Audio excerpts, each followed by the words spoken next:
Welcome back, denizens of the night, to V Rising. With Farbane Woods complete, it's time to move on to the Dunley Farmlands. There are 10 V-Blood carriers in this area for us to hunt today, so let's get started.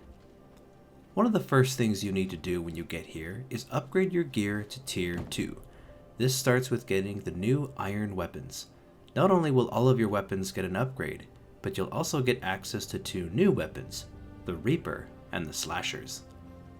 One of the other advantages of making iron weapons is access to new E abilities. Now each weapon gives you access to 2 weapon skills. For now, let's get started with our next target. Beatrice the Tailor can be found in Dawnbreak Village to the southeast. Now you might be thinking, as the first boss in a new zone, she must be pretty tough, right? Well, you're wrong. You are just beating up a defenseless old lady. The only challenge in this encounter are the soldiers patrolling the city. When you engage Beatrice, she'll run away and call anyone she sees for help. Clear out as many patrols as possible before engaging. If you're having trouble with Beatrice running away, the Iron Spear's E ability will pull her back to you, and you can combo it with the Q ability for a lot of damage.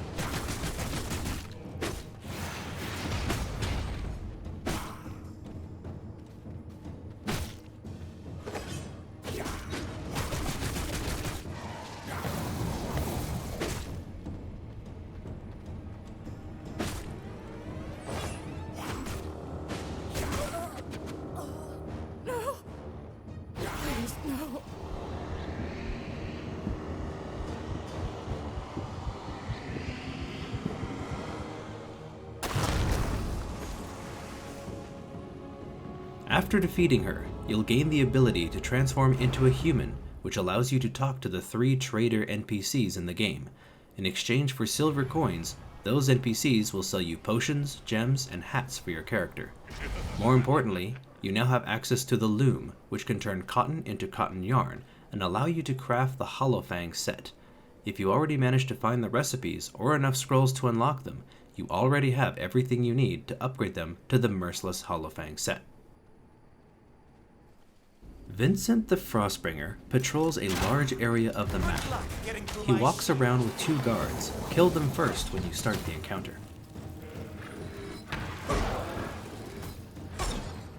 He starts with 2 abilities.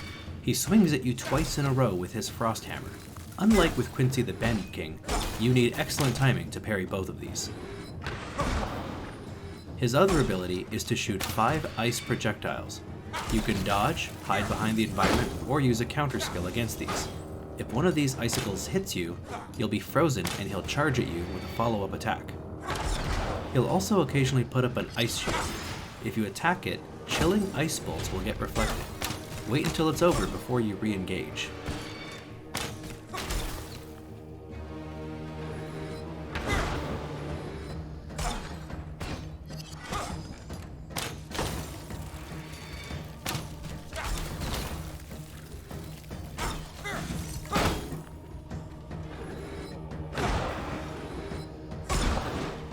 If he says, "I feel a chill coming on,"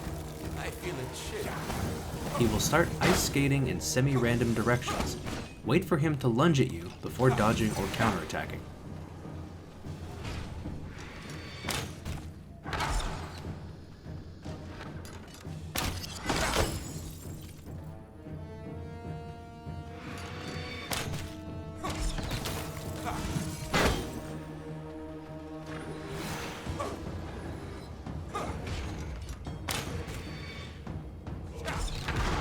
Feel a chill coming out.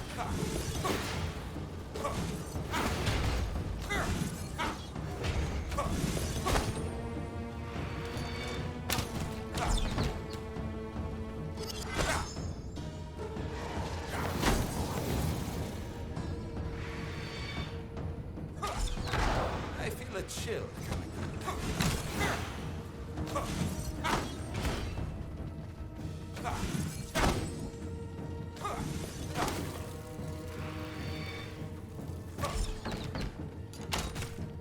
Lastly, if a large icy aura appears around him, move away as he's about to do a large ice blast in the area. I feel a chill. Is it getting colder?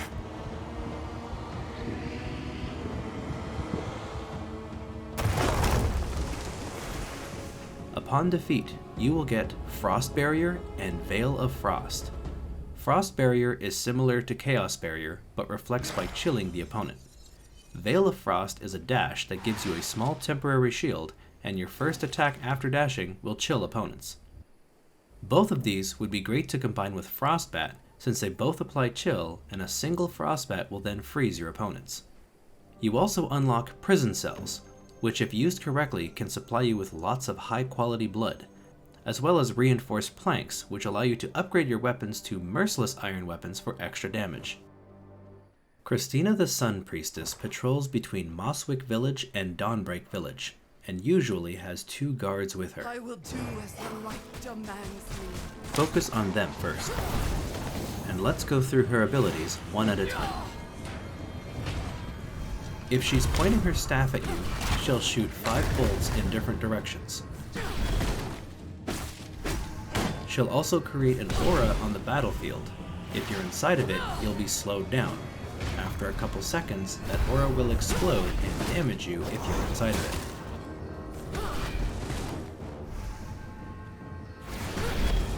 it. If you're up close, she'll also just take a swing at you.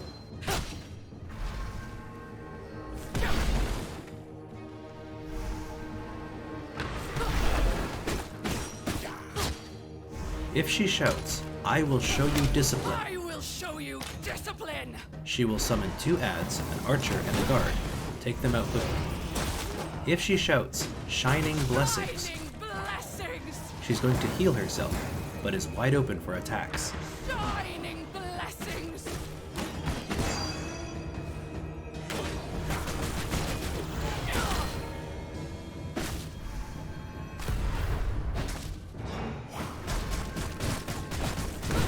This is my conviction!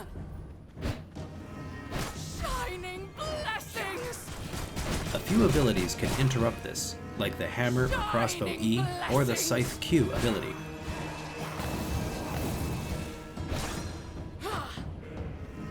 Shining blessings! This is my conviction! If she shouts, "This is my conviction," she'll enter a counterattack state. Shining blessings! I will show you discipline!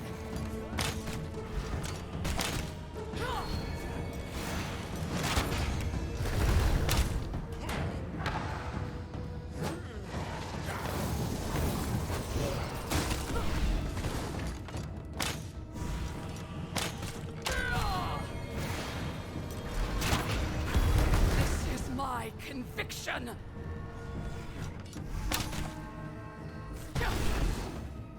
I will show you discipline! There is still time to repent.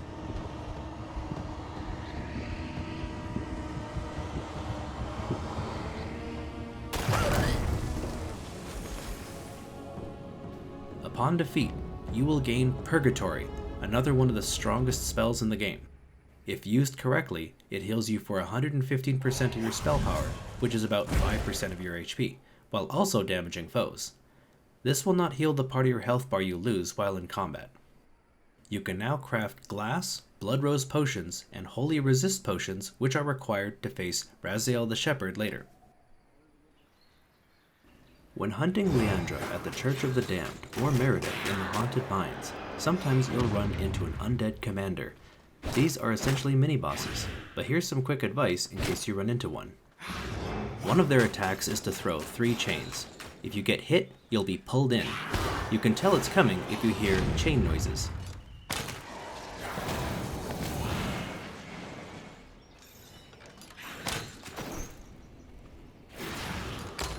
In melee range, he'll prepare a close range attack that explodes. Just back up to evade.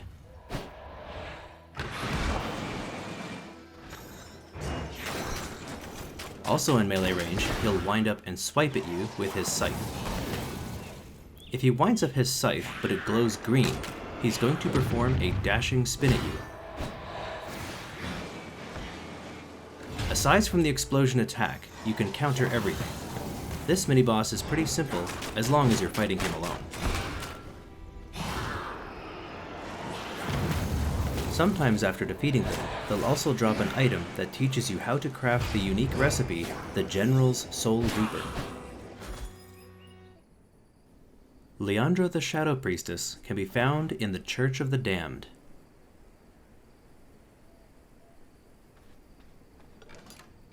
Your shadow will be mine. Her main ability is to summon shades to attack you. You can dodge or counter these, but the better option is to attack the shade first to dispel it. The spear works best for this because of its quick attack speed. She will also shoot a single shadow bolt at you that slows if you're hit.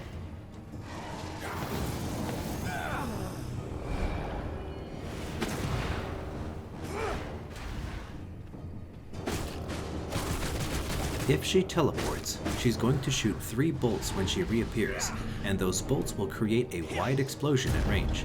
If you can counter one of those bolts, the explosion gets cancelled.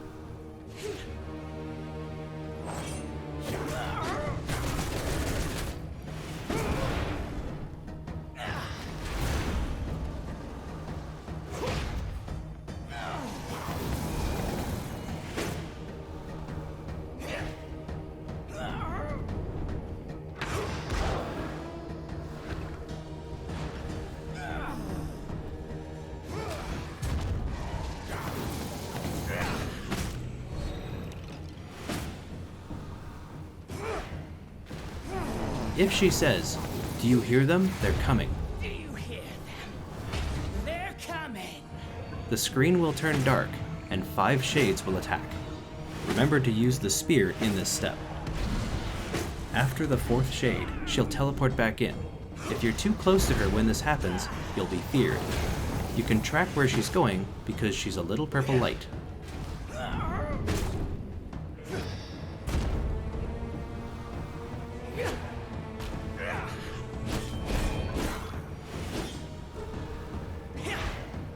Do you hear them? They're coming.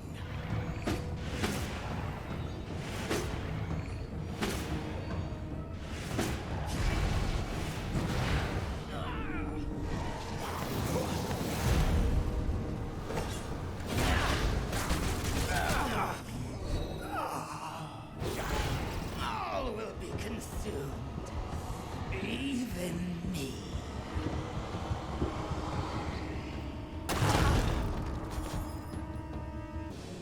Upon defeat, you will gain Spectral Assassin. This summons a temporary illusion that attacks with a knockback. You also unlock the jewel crafting table and the ability to make scourge stones to make better accessories. You should now be able to reach the current level cap of 61. Terah the Geomancer can be found by the Bedrock Pass. It's in a wide open area, so you must fight during the night. Stones below, heed my call. While in human form, she has one attack. She'll shoot a single bolt. Don't be too lazy though, because these still hurt.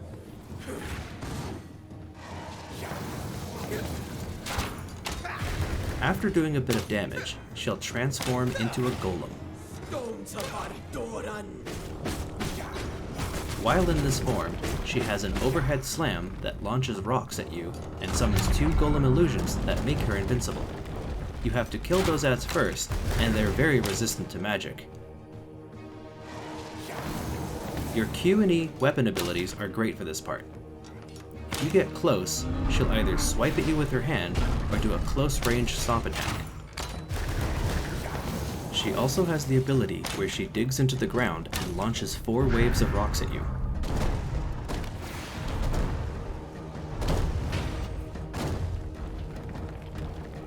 When you get her to approximately 50% health, the golem form will drop temporarily. I speak for the earth of Bardoran. You are nothing.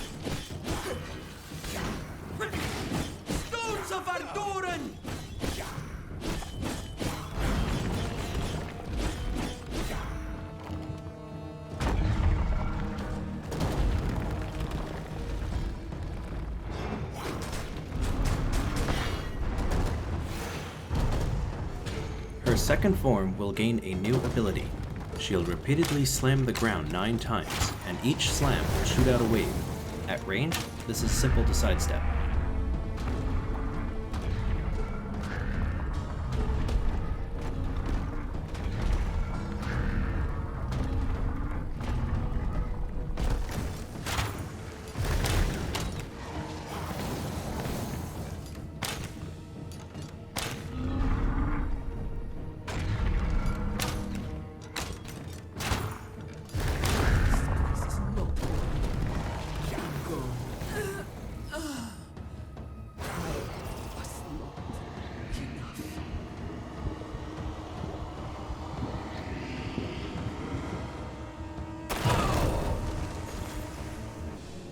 Upon defeat, you will gain Spectral Guardian, an ultimate ability where you spawn a spectral golem that attacks enemies and gives you a shield as long as you're nearby.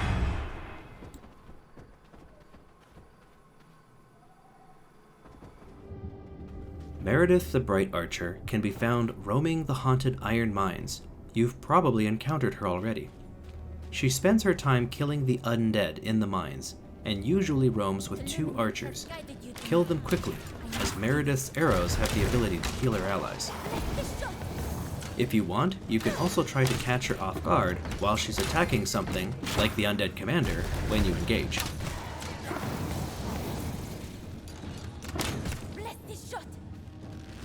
Her abilities include shooting a regular arrow.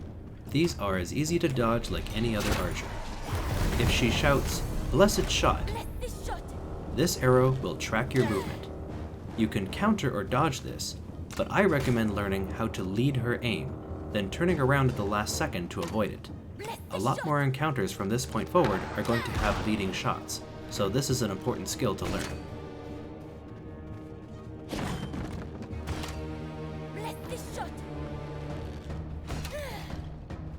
Another ability is that she will use a holy dash up to 4 times.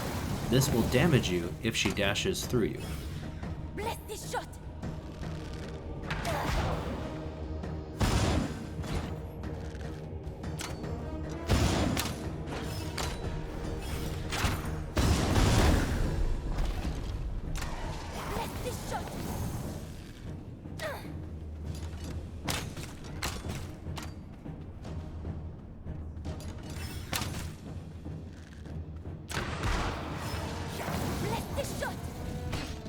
If she shouts, "For Luminance," she'll summon 2 guards.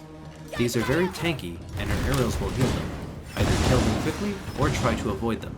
The skeletons from Ward of the Damned can provide a good distraction for them.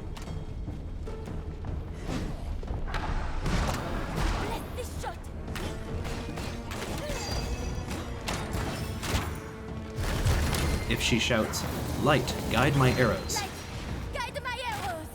she'll shoot arrows at her feet that stun you if you get hit.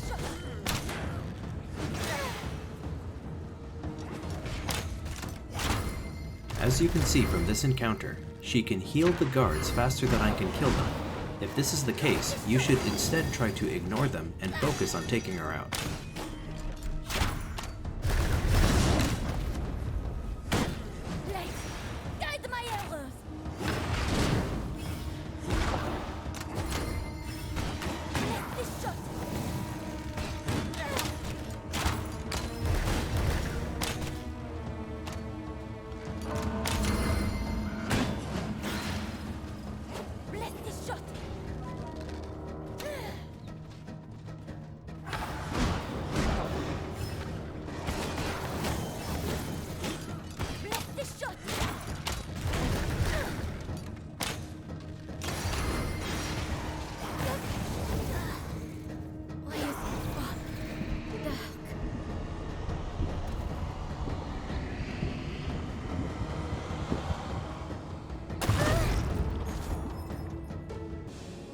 Upon defeat, you'll get Sanguine Coil, a bolt ability with 3 charges. They're relatively weak, but they heal you when it hits an enemy.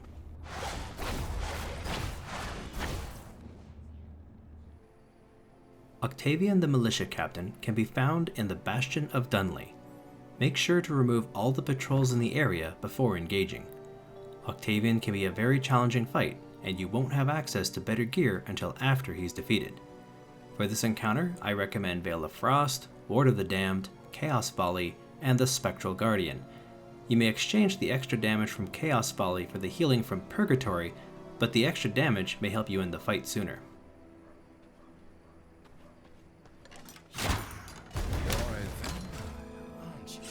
If you see Octavian's sword flash red, he's about to do an overhead slash.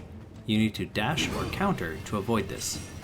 Directional counters may not work if you're too close. If you're hit, you'll be launched towards him and stunned, leaving you open for another attack. This is an important ability to avoid. If he's doing a horizontal slash, he'll swing and launch 4 saw blades. You can block multiple blades if you position yourself right.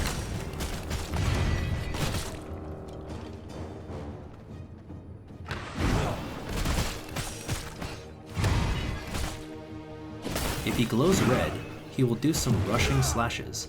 You can sidestep these if you're far enough, but it's safer to dash away and let him attack the clone until he's done.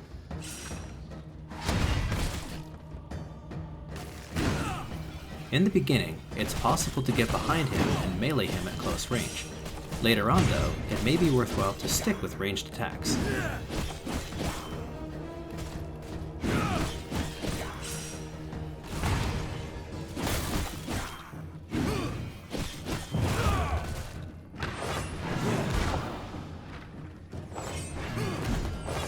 If he shouts, "To me!" he summons an archer that can shoot fire arrows. The first shot will always be a fire arrow, so make sure you don't get hit. Fire damage can hurt a lot in this fight, so it might be worthwhile to take a fire resist potion into this. While killing the archer is a high priority, you have to keep an eye out for Octavian's overhead slash. Being thrown in the air, stunned, then fire arrowed is a bad combo to be on the receiving end of.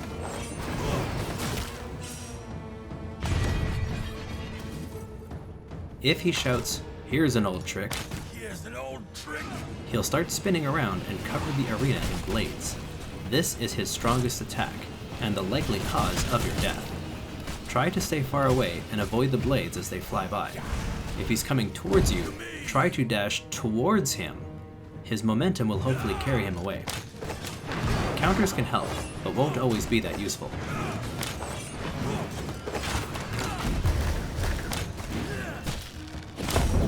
You can use the Golem ultimate ability once in this fight to help absorb the damage this will cause. Remember to heal in this fight often.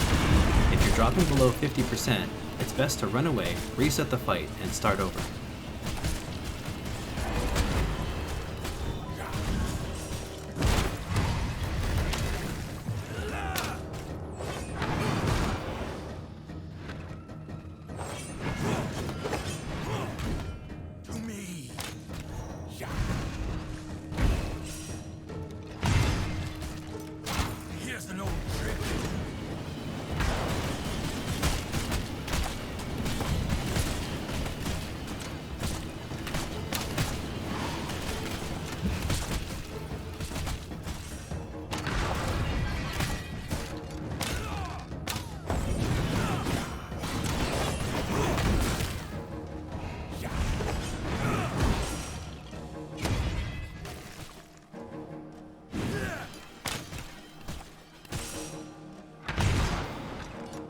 An old trick.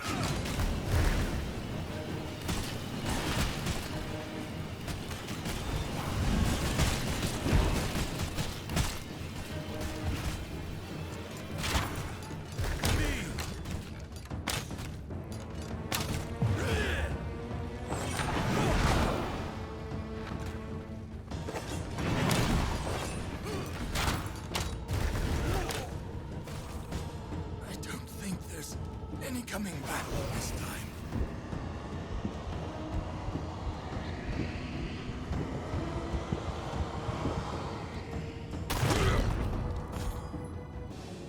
Upon defeat, you'll gain the ultimate ability, Mirror Strike. This makes you invulnerable for a short time while dealing damage to enemies nearby.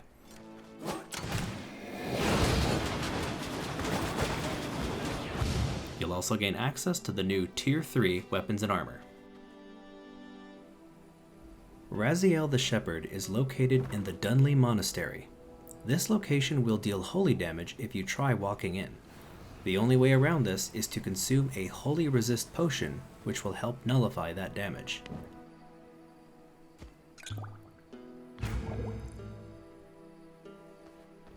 Those potions basically cost 2 Scourge Stones to craft, and you need one every time you enter this place.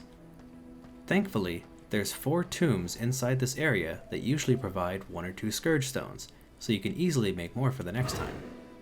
Secondly, these potions last 30 minutes, so you're on a little bit of a time limit. 30 minutes though is basically 2 nights and 1 day. This fight is fairly straightforward, but I recommend going full ranged on this one. One of his first attacks is to shoot a holy bolt that explodes after a certain distance. If you're in melee range, you won't have to worry about the explosion unless it hits you. He'll also spawn some holy relics. If you're in close range, they'll root you in place, preventing you from moving. They have low HP, and there's no limit to how many he can spawn, so take them out quickly. He'll also create a ground explosion, which you'll have to avoid.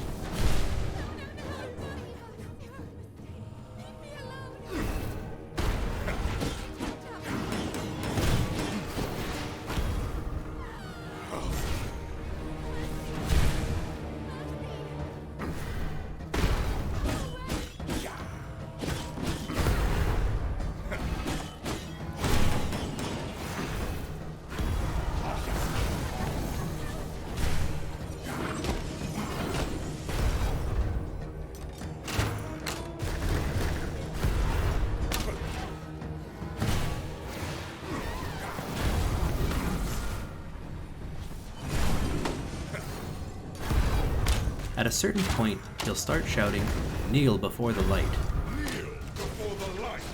He will shoot a channeled beam at you. Save your dash for this. You can't hide behind objects to avoid this, but it does have a limited range.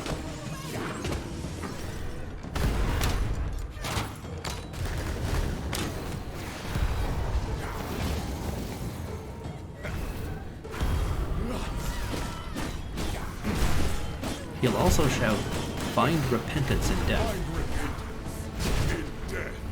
This causes a holy beam to drop from above. It's super easy to dodge, but can cause big damage if you're careless.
Upon defeat, you'll gain the ultimate ability, Crimson Beam, a channeled spell that heals you when it damages foes.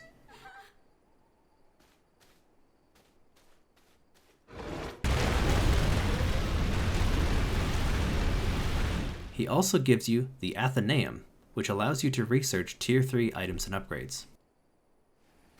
Jade the Vampire Hunter patrols the roads near the middle of the map. Since several other patrols do as well, make sure to fight her away from the roads to keep it simple. Her guns have a variety of attacks. If she shoots a red bullet, this will silence you, rendering you unable to attack for a couple seconds. If she shouts, "One shot, one kill," One shot, one kill. she'll shoot a tracking bullet, much like with Meridith's Blessed Shot. You'll either have to counter or dash to avoid this, but it's better if you can lead her aim away and turn around right as she fires. One shot, one kill. This bullet will travel through objects, so hiding behind rocks and trees won't always work.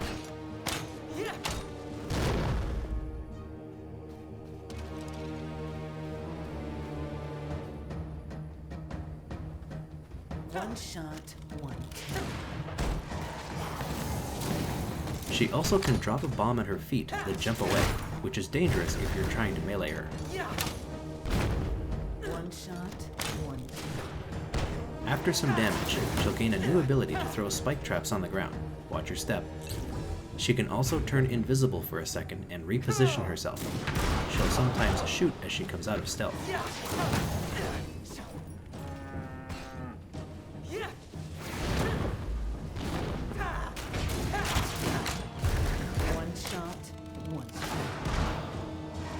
At low health, she'll shout, "Dance for me," and shoot 6 bullets in quick succession.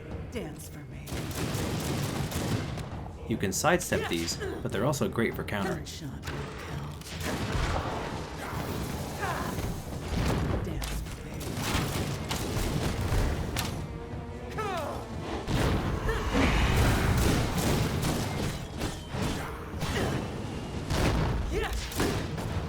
One shot, one. This may only happen once per fight, but she can also shout, "You're done," and shoot 4 powerful chaos bolts at you. You're done. One shot, one kill.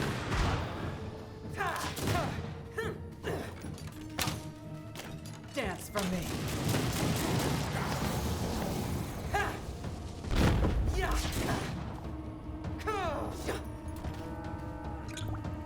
One shot, one kill. Dance for me.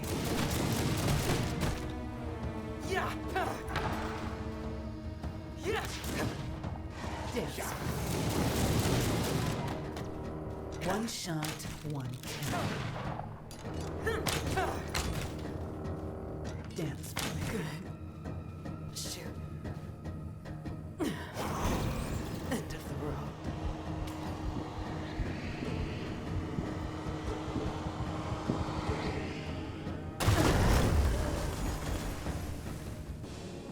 Upon defeat, you'll gain the ultimate ability, Chaos Barrage. This is similar to Chaos Volley, but it shoots 4 stronger bullets at the enemy. You'll also gain the ability to turn Greater Blood Essences into Primal Blood Essences. Last on our list is Willfred the Werewolf Chief. He is located far to the northeast in Gloomgrave Village. If this looks like an odd village, that's because it is. During the day, everyone looks like ordinary workers, albeit a bit more aggressive than usual. At night, though, they all transform into werewolves, rather vicious creatures, and you shouldn't try to take on more than one at your current level. The ideal strategy going into this fight is to get to the village during the day, clear out the villagers so you don't have to fight any additional werewolves when you engage Willfred at night. Also, if you're trying to be clever, killing Willfred now during the day won't count. Taking him to half health before night hits also doesn't work. Werewolves get 100% of their health back on transformation. These are my hunting grounds, kid.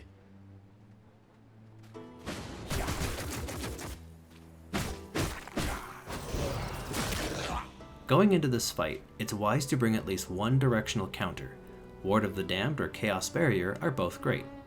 Going melee in this fight may be a bad idea since his close-ranged attacks are so strong. Willfred starts with a few basic abilities. My hunting grounds, so you're brave. If he glows red, he's going to bite you 3 to 4 times. You can avoid this, but these are great for directional counter abilities. Up close is a claw swipe. This might look like a normal melee move, but if you're hit once, he'll keep on swinging, and each attack will come faster than the last. Leaving yourself open to this combo can easily kill you. Hold still. If he lunges at you and you're hit, he'll shout, "Hold still," stunning you as he bites you for heavy damage.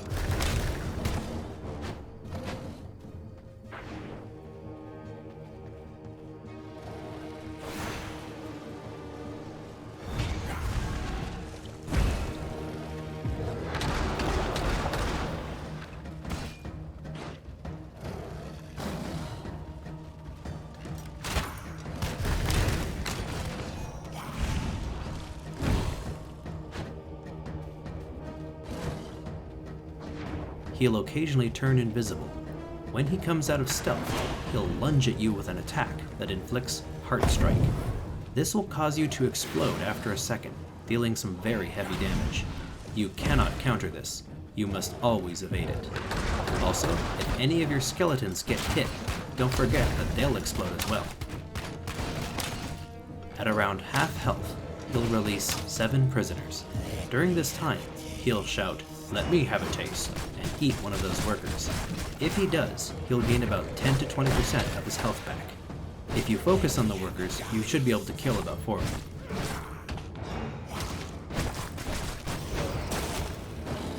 Hold still.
Upon defeat, you'll learn the ultimate ability, Heart Strike. This is a dash where any enemies caught in it will explode after a second.